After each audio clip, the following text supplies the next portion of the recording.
मस्तिष्क को इंग्लिश में क्या कहते हैं ये आज की इस वीडियो में सीख लेते हैं। और शरीर के कुछ और अंगों को इंग्लिश में क्या बोला जाता है ये भी सीख लेते हैं।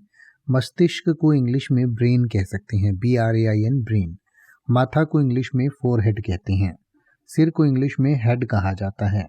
आँख को इंग्लिश में आई कहते हैं और दोनों आँखों को एक साथ आईज कह सकते हैं। नाक को इंग्लिश में नोज कहा जाता है।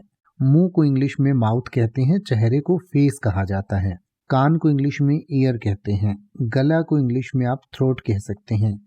हाथ को इंग्लिश में हैंड कहा जाता है। पैर को इंग्लिश में लेग कहते हैं।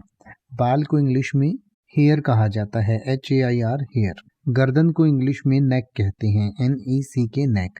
पेट को इंग्लिश में स्टमक कहा जाता है। छाती को इंग्लिश में चेस्ट कहते हैं। कंधा को इंग्लिश में शोल्डर कहा जाता है। पीठ को इंग्लिश में बैक कहते हैं। घुटना को इंग्लिश में नी कहा जाता है। उंगली को इंग्लिश में फिंगर कहते हैं। और अंगूठा को इंग्लिश में क्या कहते हैं? अगर आप जानते हैं तो कमेंट करके ज़रूर बताइएगा। अब आप ऐसे ही किसी भी वर्ड का मतलब हिंदी और इंग्लिश में YouTube पर सर्च कर सकते हैं। आपको मेरी वीडियो मिल जाएगी जिसमें आप बिना किसी फालतू बकवास के सीधा उस वर्ड का मतलब समझ पाएंगे। तो ऐसी ही वीडियोस को देखते रहने के लिए चैनल को सब्सक्राइब करें और बेल आइकन को प्रेस करें।